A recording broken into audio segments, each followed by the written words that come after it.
He said he was sterile and called her a liar. He swore she just wanted his money, but 6 months later, the impossible kicked inside her, proof that love and lies can create miracles no one saw coming. Grace Monroe stared down at the test in her shaking hands. 2 pink lines. Her breath caught. Her heart raced so fast it hurt. This couldn't be real, and yet, there it was, clear as day. Ethan Caldwell's voice echoed in her mind. "You're lying, Grace. I can't have children." She remembered the look in his eyes that day. Cold, final, like he'd never really known her at all. Her stomach twisted as she sank to the floor, the tiny test clutched to her chest. "God, what do I do now?" she whispered. The city outside her window kept moving, cars and people chasing their own lives, while hers had just changed forever. A tear slid down her cheek, part fear, part wonder. Whatever the world said, whatever Ethan believed, this was real. This was life. Sometimes, the impossible isn't just fate. It's the moment a broken heart decides to fight back. Stay and see how her story turns everything upside down. The city outside her window kept moving, unaware that Grace Monroe's world had just tilted forever. Before that morning, before 2 pink lines changed everything, she'd lived a quiet, predictable life. Grace Monroe was 32, a gentle soul who found beauty in forgotten things. At the Charleston Heritage Museum, she worked among paintings that told stories of centuries past. She loved the stillness of the gallery after hours, when only her footsteps echoed on the marble floor. She wasn't rich, not even close. Her life was small but steady. Coffee from the same corner shop, Sunday dinners with her sister Lena, old jazz playing from a second-hand radio. People said Grace was the kind of woman who believed in good endings, the kind who still sent thank-you notes and cried at happy movies. Maybe that was why Ethan Caldwell caught her off guard.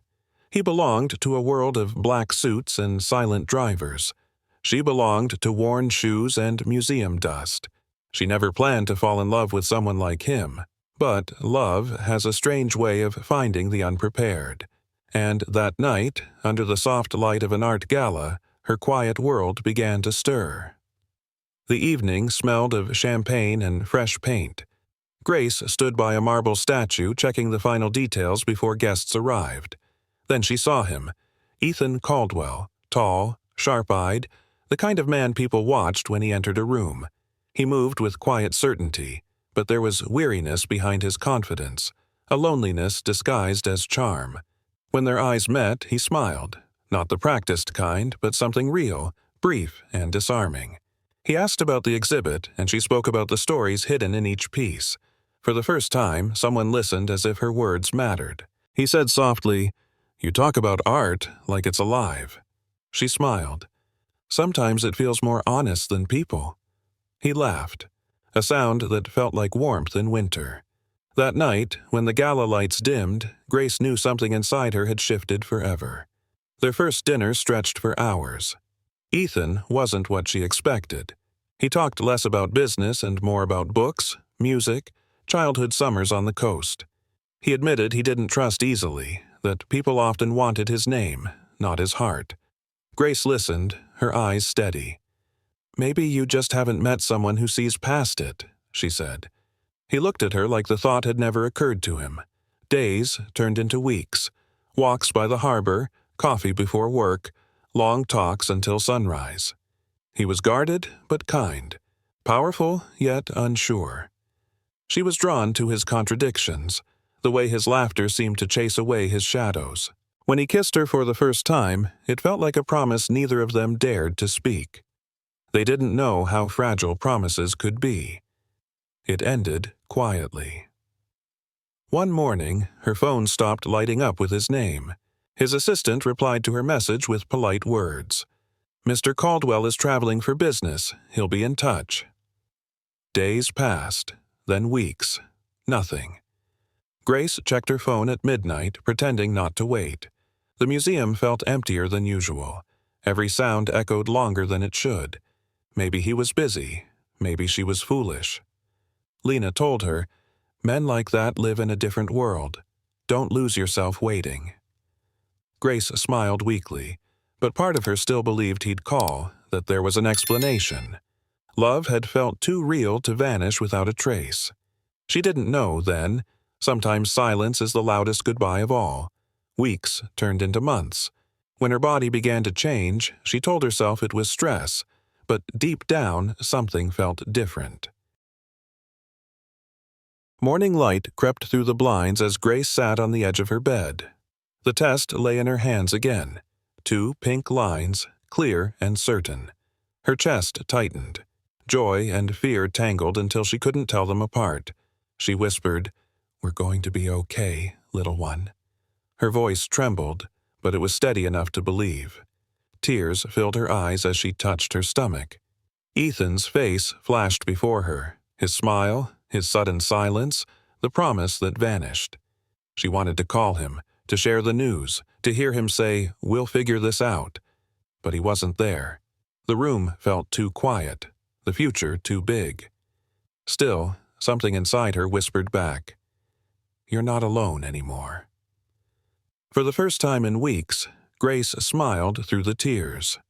Life, small and fragile, had chosen her.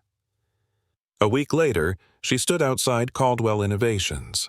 The glass tower glittered under the sun, cold and unreachable. Inside, people moved with purpose, heels clicking on marble. Grace clutched her bag, her heart pounding. She rehearsed the words. "I'm pregnant. You're the father." When she reached the front desk, the receptionist looked her over. "Do you have an appointment?" "No, but please tell Mr. Caldwell it's personal. My name is Grace Monroe." The woman frowned, hesitated, then made a call. Minutes later, a tall woman in gray appeared. "Mr. Caldwell is unavailable," she said, her voice clipped. Grace stood firm. "Then I'll wait," the woman sighed. "Follow me." Grace straightened her shoulders, stepping into a world that didn't want her there. The elevator opened to a private office lined with glass and silence. A woman waited, elegant, composed, eyes sharp as diamonds. "I'm Margaret Caldwell," she said. "You wanted to see my son." Grace nodded. "It's important. He needs to know." "How much do you want, Miss Monroe?" The words hit like a slap. "Excuse me?" Margaret's smile was cold. "You had a brief affair, and now you're here with a story. Let's be honest. Every woman has a price." Grace's voice shook. "I'm not here for money. I'm pregnant, and Ethan deserves to know." Margaret's expression hardened. "Pregnant? How convenient. My son is sterile." The room tilted. "That's not possible." "Believe what you want," Margaret said, "but the child you carry isn't his." Grace felt her world crack open. A door opened behind Margaret. Ethan walked in, his face pale, unreadable. "Mother said you're claiming I'm the father." Grace turned to him. "Not claiming. I am." His jaw tightened. "That's impossible. I'm sterile." "Ethan, there's been no one else. You're the only—" "So you say." His tone cut through her words. "You think I'd lie about this? I think you saw an opportunity." His voice rose. "You want security, a name, a lifetime ticket." Her heart cracked with every word. "I just want you to take a test when she's born," she said quietly. His mother stepped forward. "This conversation is over."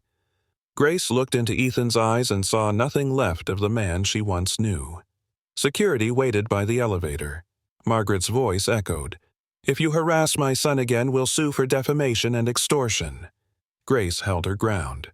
"You can't erase the truth." "Watch me," Margaret said. Ethan turned away, silent. Grace's throat burned.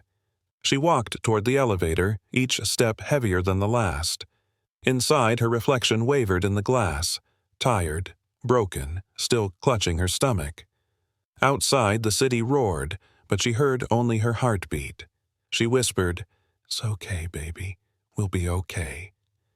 Tears blurred the skyline as the elevator descended. She wasn't just carrying a child now. She carried the weight of disbelief, the proof of love no one wanted to believe. She held her stomach as the elevator doors slid shut, her reflection looking back like a stranger. The elevator doors closed and Grace finally let the tears fall. Her hands shook as she held her stomach. "It's okay, baby," she whispered, voice breaking. "We don't need them." On the street, people hurried past, faces blurred by the rain. None of them saw the woman whose world had just been ripped apart. She walked without knowing where to go, her body numb, her heart raw. Every step felt like walking through glass. But in the middle of that pain, something inside her refused to die. She stopped under a streetlight, pressing both hands over her belly. "I will protect you," she said softly. "You will be loved. You will never feel unwanted." The words came out shaky, but they were a vow carved in her soul.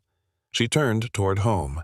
No one would fight for them except her, and that was enough to begin again. That night, Grace called her sister. Lena answered on the second ring. "Grace? What's wrong?" Her voice cracked. "He said I'm lying, that he's sterile." Silence. Then Lena exploded. "He said what? That man has lost his mind." Grace tried to laugh but couldn't. "He didn't even look at me, Lena." Her sister's voice softened. "Listen to me. You're not crazy, and you're not alone. You're going to the doctor tomorrow. We'll make sure everything's fine." Grace wiped her eyes. "What if he's right? What if it's impossible?" "Then it's a miracle," Lena said firmly, "and miracles don't need permission to exist." Grace smiled for the first time that day. "Thank you." "Get some rest," Lena whispered. "You're stronger than you think." Grace hung up and looked out the window, hand resting on her belly. Maybe her sister was right. Maybe the impossible was already happening. The months drifted by like slow-moving clouds. Grace's body changed, her world shrinking and expanding all at once. At the museum, she took lighter duties, cataloging new pieces, guiding school tours. Her co-workers smiled more, protective in quiet ways. Every flutter in her stomach reminded her that life continued, no matter who believed it. Sometimes loneliness hit hard. Other times gratitude carried her through. She painted the nursery in soft cream, hung paper stars above a small crib. Lena moved in to help, filling the apartment with laughter and endless snacks. No call came from Ethan, not one word. Grace stopped expecting one. Each night she whispered stories to her unborn child, about courage, about love that survives even after being broken.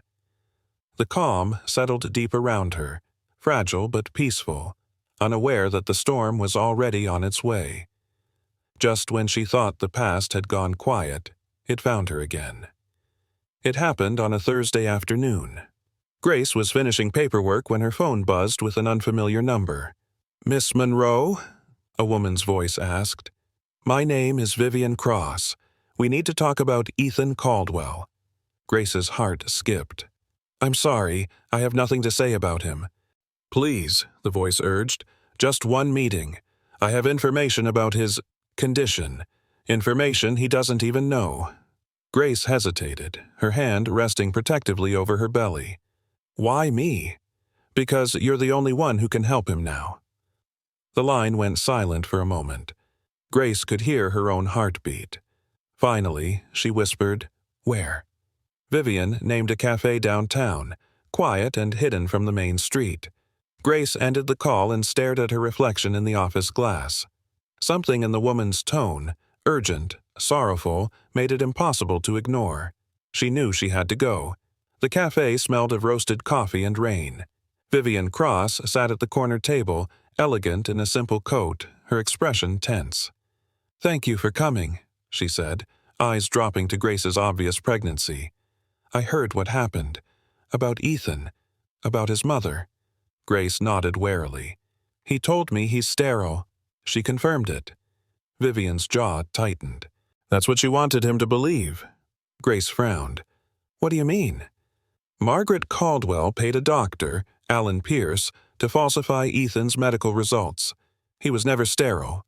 She wanted control. No grandchildren unless she approved the mother. The words landed like thunder. Grace's breath caught. "That's insane." Vivian shook her head. "It's true. I was engaged to him once. His mother ended it the same way." She slid a folder across the table, medical reports, letters, proof. Grace's fingers trembled as she opened it. In those pages lay the truth that would change everything. Grace sat frozen as Vivian's words echoed through her. She flipped through the papers, eyes scanning medical reports and letters signed by Dr. Alan Pierce's daughter. Each page tore down another lie. The original results proved Ethan had been perfectly healthy, fertile, not sterile.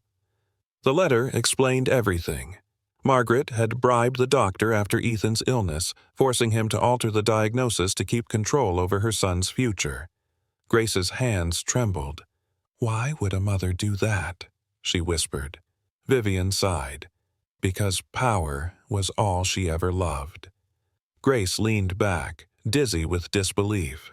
Every cruel word, every tear, every night she doubted herself, none of it had been fair. "She made him think he was broken," Grace said softly. Vivian nodded. "And she'll do it again if no one stops her." Grace closed the folder, clutching it to her chest. The truth was heavy, but it was hers now. For the first time, the shame she carried wasn't hers to bear. That evening, Grace spread the documents on the kitchen table. Lena stared at them, wide-eyed. "She really did this?" Grace nodded. "For control. She wanted to choose who's worthy of being a Caldwell." Lena slammed her hand on the table. "That woman needs to pay." Grace exhaled slowly. "She will, but not yet.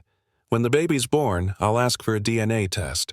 Once the results come back, we show everything." Lena smiled faintly. "That's smart. Make them face the truth on record." Grace looked down at her rounded belly. "I don't want revenge, Lena. I just want peace for my child." Her sister reached across the table, squeezing her hand. "Then we'll do this your way. Calm, clear, undeniable." Grace nodded. For the first time since that awful day, she felt something steady beneath the hurt. Faith. The truth had a heartbeat, and it was finally growing louder. For the first time in months, she slept without nightmares, not knowing the next morning would change everything again. 2 days later, Grace was cataloging a new exhibit when a shadow fell across her desk. She looked up and froze. Ethan Caldwell stood there, exhausted, pale, his eyes red-rimmed. "Grace," he said quietly, "I need to talk to you." Her breath caught. "Why are you here?" "I know you told the truth," he said. "I confronted my mother. She denied it at first, but I had investigators look into Dr. Pierce's family. They found his daughter. She gave me her father's confession." Grace's heart pounded. "You believe me?" Ethan nodded, voice breaking. "My mother stole 20 years from me, and I let her take 6 months from us." Grace turned away, tears stinging her eyes. He stepped closer, but didn't touch her. "I'm sorry, Grace, for everything." The sound of his apology hung between them, raw, real, too late. They stood in silence for a long time. Grace finally spoke, her tone calm but sharp. "You called me a liar, Ethan. You watched me walk away carrying your child." He flinched. "I know. I was blinded by her lies. You believed her because it was easier than believing me." Ethan nodded slowly. "You're right." He took a breath. "I don't expect forgiveness. I just want to help now, however you'll let me." Grace crossed her arms, protecting herself. "You can't fix 6 months with flowers or guilt. I need time." "I'll give you that," he said softly. "But I'm not disappearing again." She looked at him, torn between pain and the faint spark of the man she once loved. "Then prove it," she said, voice steady. For the first time, Ethan didn't argue. He simply nodded, accepting the distance she needed. A week later, Ethan called. "I confronted her again," he said. "I told her she's out of our lives." Grace sat quietly, unsure what to say. "She threatened to ruin me," he continued, "so I cut every financial tie. I'm selling my stake in Caldwell Holdings. She can have the money. I don't want her control." Grace swallowed. "That's a big step." "It's the only one that means anything," he said. "I've spent my whole life protecting a legacy built on lies. I'm done." There was no pride in his voice, just exhaustion and a hint of peace. "She won't come near you again, Grace, or our child, I promise." Grace felt something shift inside her. For the first time, his words didn't sound like charm or apology. They sounded like truth. Nights were the hardest. Grace lay awake, the sound of the ceiling fan mixing with the slow rhythm of her heartbeat. Every time the baby moved, she thought of Ethan's voice. Quiet, remorseful, changed. She told herself not to care, that forgiveness was dangerous. But memories slipped in anyway. His laughter at the gala, the way he'd once looked at her like she was the only light in a dark room. She hated the weakness of missing him, yet it wasn't weakness at all. It was truth. You can't unlove someone just because they failed you. Lena caught her staring into space one afternoon. "You're thinking about him again?" Grace smiled faintly. "Maybe people can change." Her sister sighed. "Maybe. Just make sure you don't forget what hurt you." Grace nodded, fingers tracing the curve of her belly. "I haven't. But I can't live angry forever." Somewhere between resentment and hope, she found something softer. Acceptance. Forgiveness didn't mean trusting him again. It just meant she was finally ready to stop breaking every time she remembered his name. Ethan didn't call often. Instead, he began to appear in small, quiet ways. A delivery man brought a crib to her door with a handwritten note. Only the best for her. Flowers arrived weekly. White lilies, her favorite, with cards that simply read, "Thinking of you both." Her medical bills disappeared, quietly paid. She knew it was him.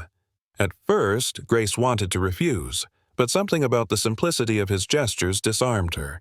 He wasn't trying to buy forgiveness. He was showing up without asking for anything back. Lena grinned one morning, holding a bouquet. Actions speak louder than words. Grace smiled. Maybe he finally learned that. He started showing up at the museum, too, sometimes just to say hello, sometimes to carry heavy crates she couldn't lift. He didn't stay long, but his presence lingered, steady and calm. Each act, small and wordless, chipped at the walls she'd built. For the first time, Grace didn't feel like she was fighting alone. The text she sent him was short. "Ultrasound tomorrow at 2. You can come if you want." His reply came almost instantly. "I'll be there." The next day, he waited outside the clinic, nervously tapping his foot. Grace felt her pulse quicken when she saw him. Still Ethan, but gentler somehow. They didn't need to talk. Dr. Helen Porter welcomed them into the room, the soft hum of machines filling the air. When the image appeared on the screen, time stopped. A tiny heartbeat pulsed strong and clear. Ethan's breath hitched. "That's our baby," he whispered. His eyes filled with tears as he reached for her hand, hesitant until she let him take it. Grace stared at the flickering image. "She's perfect," she whispered. Dr. Porter smiled. Healthy, strong, and already stubborn. For the first time, Grace and Ethan weren't divided by pain or pride. They were bound by something purer, life itself. And in that heartbeat, forgiveness began to grow louder than the past. The following week, they met at Riverside Park. The spring air carried the scent of magnolias. They walked in silence for a while before Grace spoke. "You hurt me, Ethan," she said softly. "But you're trying. I see that." He looked down. "I'm not proud of what I did. I let fear and control guide me." She stopped walking. "You believed your mother over me. That broke something I can't fix overnight." "I know," he said. "I'm not asking for fast forgiveness. I just want to show you who I really am, without her voice in my head." They sat on a bench overlooking the river. For a long time, they said nothing. Then Grace whispered, "Our daughter deserves 2 parents who can stand in the same room." Ethan's voice cracked. "Then I'll make sure she gets that, even if all I am is a presence she can count on." The distance between them softened, no longer sharp. Not love, not yet, but the beginning of peace. The weeks that followed felt different. Ethan became part of her world again, quietly and without pressure. He helped Lena repaint the nursery, bought storybooks, and stayed for dinner when Grace allowed it. They argued about baby names, laughed over takeout boxes, and learned to share silence without pain. At prenatal classes, he was awkward but sincere, holding Grace's hand during breathing exercises. She found herself smiling more often, the old tension slowly dissolving. One evening, they stood in the half-finished nursery. Ethan adjusted a mobile of paper stars while Grace folded tiny onesies. "She's going to love this room," he said. "She already does," Grace replied. "She kicks every time we're here." He chuckled. "She's got opinions already. Must get that from you." Grace laughed softly. "Maybe from both of us." The warmth between them wasn't the fire it once was. It was gentler now, patient and real. It was the kind of love built slowly, like sunlight returning after a long storm. Neither of them knew that peace, like love, never lasts without being tested.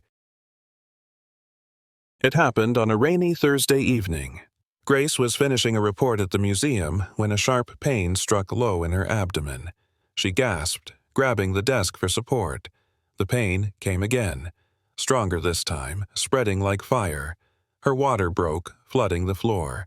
Panic rose in her chest. She fumbled for her phone and called Ethan. "It's time," she managed to whisper. Within minutes he arrived, soaked from the rain. "I've got you," he said, lifting her gently into his arms. He drove through the storm, running red lights, his knuckles white on the wheel. Grace's breaths came in short, ragged bursts. At the hospital, doctors rushed her inside. Dr. Helen Porter appeared, calm but urgent. "The baby's heart rate is dropping. We need an emergency C-section, now!" Grace's heart pounded. "Please, just save her." Ethan gripped her hand tightly. "I'm not leaving you," he said, eyes wet. As they wheeled her away, everything blurred. The bright lights, the beeping monitors, the echo of Ethan's voice. Fear pressed down like a weight. And then silence, only the rhythm of two hearts fighting to stay together. Time lost meaning in that white room. Grace drifted between pain and prayer, her hand clutching Ethan's. He whispered steady words into her ear, even as his own voice broke. Then, suddenly, the cry came, high, strong, alive. "She's here!" Dr. Porter said with a smile, lifting a tiny, wriggling newborn into the light. Grace's tears spilled freely. "Emma," she whispered, the name she'd dreamed of for months. The nurse placed the baby against her chest. Warm skin met trembling hands. Ethan bent close, his voice soft and reverent. "Thank you for this gift." Grace looked at him, too weak to speak, but her eyes said everything. This was their miracle. Emma's cries softened into hiccups. Her dark hair curled against Grace's skin. Ethan touched her tiny fingers, awestruck. "She's perfect," he breathed. Later, when the room quieted, Grace closed her eyes, exhausted but full. For the first time in forever, everything felt whole. Love, once buried under lies and pain, had taken its first breath. The next morning, Grace woke to hushed voices in the hallway. Through the glass door, she saw Margaret Caldwell standing outside, her face hard as marble. Ethan stepped into the hall before she could enter. "You shouldn't be here," he said quietly. "I deserve to see my granddaughter." "You've lost that right," Ethan replied, his tone steady but cold. "You lied, destroyed lives, and almost cost me the family I never thought I'd have." Margaret's voice wavered for the first time. "I did it for you." "No," Ethan said. "You did it for control, and it ends today." Grace watched through the glass, tears pooling in her eyes. There was no triumph in Ethan's face, only sorrow, the pain of a son letting go. Margaret turned away slowly, her heels echoing down the sterile corridor. Ethan walked back in, his eyes wet but clear. Grace reached for his hand. "You did the right thing," she said softly. He nodded, his voice breaking. "I just wish it hadn't taken losing everything to see it." 2 days later, Grace sat in her hospital bed, holding Emma close. Ethan stood beside her, hands shoved in his pockets like a nervous schoolboy. "I've been thinking," he began. "I'm not asking you to marry me. I'm not asking for anything but a chance. To love you, to love her, however you'll let me." Grace looked down at the baby sleeping in her arms. "You don't have to prove anything anymore, Ethan." He shook his head. "I do. Not to you, maybe, but to myself. Because when I picture my life, it's you two. Always you two." Grace smiled faintly. "When I picture our future," she said softly, "you're in it." His breath caught. He leaned forward, brushing a kiss across Emma's forehead instead of Grace's, as if afraid to break the moment. No grand promises, no perfect endings. Just truth, quiet and honest. Love, reborn in the simplest way, through choice. 6 months later, autumn painted Charleston in gold. The city's trees swayed as leaves scattered across the park paths. Grace pushed a stroller while Ethan walked beside her, laughing as baby Emma reached for the falling leaves. "She has your smile," he said. Grace chuckled. "And your stubbornness." They stopped under a canopy of orange leaves. Ethan slipped his arm around her shoulders, gentle, protective. For a moment, Grace looked at the man beside her, the one who once broke her heart and then learned how to heal it. She whispered, "Sometimes the impossible happens." He smiled, "And love finds its way back." They stood watching their daughter laugh at the wind, her tiny hands open to the world. The past no longer hurt. It had become the path that brought them here. Because forgiveness doesn't erase what was lost. It teaches how to love better next time. If you believe in second chances, share this story. Someone out there needs to remember that miracles still happen.